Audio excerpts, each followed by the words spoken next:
Jika kita membahas soal perang Rusia-Ukraina, memang belum terlihat ya kapan tanda-tanda perang ini akan berakhir.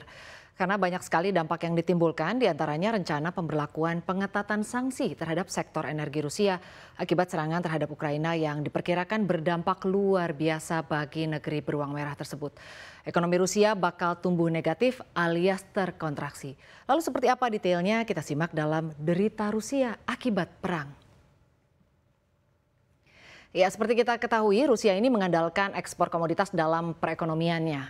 Kepala Ekonom Dana Moneter Internasional atau IMF, Pierre Oliver, menyampaikan tanpa ekspor komoditas energi, produk domestik bruto negara yang dipimpin Presiden Vladimir Putin itu akan menyusut 17,5% dan juga memperkirakan ekonomi Rusia ini akan tumbuh minus 8,5%. Ya, walau sebenarnya pertumbuhan ekonomi Rusia ini lumayan baik karena ya tadi ekonomi negara tersebut didorong oleh ekspor di mana Rusia adalah negara eksportir nomor 16 dunia yang mengandalkan komoditas energi seperti gas alam dan juga minyak bumi.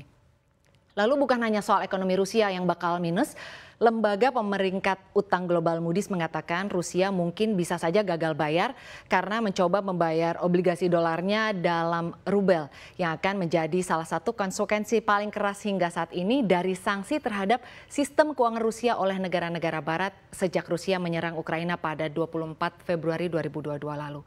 Jika Moskow dinyatakan gagal bayar, maka itu akan menandai kegagalan besar pertama Rusia pada obligasi asing sejak tahun-tahun setelah revolusi Bolshevik 1917, meskipun Kremlin mengatakan Barat memaksa default dengan memberlakukan sanksi yang melumpuhkan.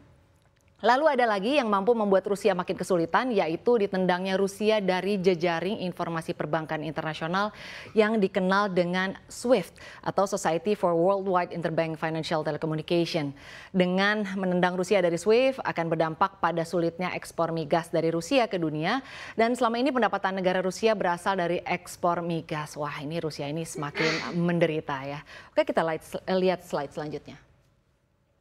Ya, menurut Wali Kota Sergei Sobyanin, setidaknya ada 200.000 orang yang kini menjadi pengangguran baru di Moskow dan mereka rata-rata adalah karyawan perusahaan asing. Sebagaimana diketahui, serangan Rusia ke Ukraina ini membuat sejumlah negara menjatuhkan sanksi yang berdampak ke eksodus besar-besaran perusahaan global dari negara tersebut.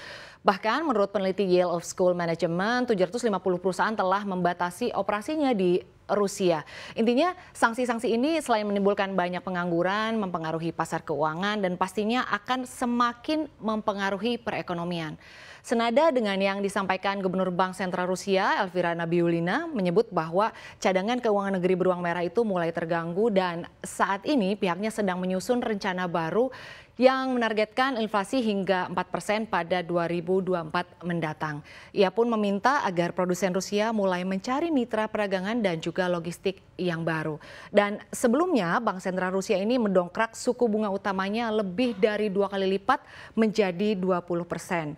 Namun kemudian Moskow memotongnya bulan ini menjadi 17% yang menandai tantangan ekonomi dan perlambatan inflasi. Jadi kita tunggu saja ya kira-kira langkah ini berhasil atau tidak.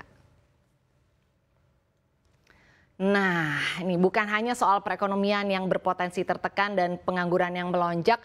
Sekarang ini warga Rusia juga turut kehilangan hiburan. Soalnya perusahaan raksasa digital Netflix baru menyampaikan keputusan untuk hengkang dari Rusia. Jadi ini warga di Rusia ini udah nggak bisa lagi menonton film ataupun serial-serial yang ada di Netflix. Sampai segitunya ya. Dan Netflix pada Maret mengumumkan penangguhan untuk penayangan di Rusia. Jadi sekarang mereka sudah nggak bisa nonton lagi, nggak ada hiburan lagi. Tapi kabar terbaru, ada kabar nih bahwa pelanggan Netflix di Rusia ini menggugat class action terhadap Netflix dan menuntut 60 juta rubel atau sekitar 10,4 miliar rupiah sebagai kompensasi. Jadi kebayang nggak sih udah banyak yang pergi meninggalkan terus nggak ada juga hiburan di sana. Ya semoga saja perang dan juga konflik antara Rusia dan Ukraina ini segera menemui titik tengah, segera berdamai karena kita lihat banyak sekali kerugian yang ditimbulkan karena perang ini.